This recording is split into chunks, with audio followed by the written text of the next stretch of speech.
আজ আমরা যাচ্ছি শিলিগুড়ি থেকে দার্জিলিং, তাও আবার স্কুটি নিয়ে। হাই, আমি বর্ষা।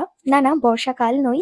আমি জানি তোমাদের এই বর্ষাকালের চক্করে নানান মানুষের নানান রকমভাবে অসুবিধায় পড়তে হয়, নানান কাজে বাধা পড়ে, কিন্তু আমি কিন্তু কাউকে বাধা দিই না। তো চলো রবিবারের গল্পটা শুরু করা যাক, কিভাবে আমরা শিলিগুড়ি থেকে স্কুটি নিয়ে দার্জিলিংয়ে গেলাম। আর দার্জিলিংয়ের কোথায় গিয়েছিলাম সেটাও তোমাদের সাথে অবশ্যই শেয়ার করবো। Welcome my 100 day little life. ওই 9:30 থেকে 9টা নাগাদ এরকম সময় আমি কফি খেয়ে তাড়াহুড়ো করে চুল বেঁধে রেডি হয়ে বেরিয়ে পড়ি ওই 11:15 নাগাদ।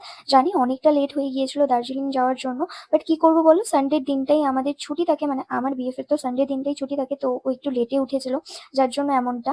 কোনো জায়গায় সময় নষ্ট না করে কার্শিয়াংয়ে গিয়ে একটা জায়গায় আমরা মোমো আর ওয়াইওয়াই খাই। ওয়াইওয়াই অর্ডার করেছিলাম, যদিও ম্যাগি দিয়েছিল।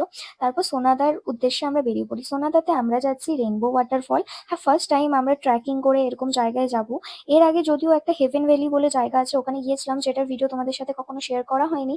আর জানো তো, এই সোনাদার রাস্তাগুলো এতটা খারাপ, মানে কার্শিয়াংয়ে একজনের কাছ থেকে আমরা শুনেছিলাম যে রাস্তা নাকি খুবই খারাপ আর বৃষ্টি হওয়ার সম্ভাবনা আছে। বাট তাও আমরা কোনো কিছু পরোয়া না করে যাওয়ার জন্য উদ্দেশ্যে বেরিয়ে পড়ি। আর লাকিলি আমরা পৌঁছেও যাই। যদি তোমরাও শিলিগুড়ি থেকে যাও দার্জিলিং এই সোনাদা রেনবো ওয়াটারফলে, তাহলে তোমাদের ওই 3 ঘন্টা মতনই লাগবে, যদি ঠিক মতো তোমরা কোনো জায়গায় টাইম না ওয়েস্ট করে যাও তো। আমরা যেহেতু কার্শিয়াংয়ে খাওয়া দাওয়া করেছিলাম, তো আমাদের কার্শিয়াং থেকে যেতে আরো 1 ঘন্টা 20 মিনিট মতন লাগে। এক্সাক্ট টাইমটা আমার বিএফই বলতে পারবে, বাট আমি আইডিয়া করে বলছি।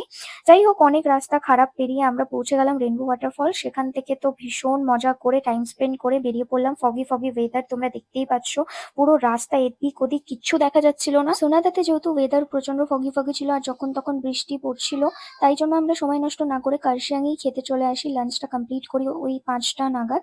তো আর খুবই ভালো ছিল এখানকার সবকিছু। আমরা এসেছিলাম কার্শিয়াং ডায়েরিজ, যেখানে আমি আমার ফোনটাকেও চার্জ করে নিয়েছিলাম।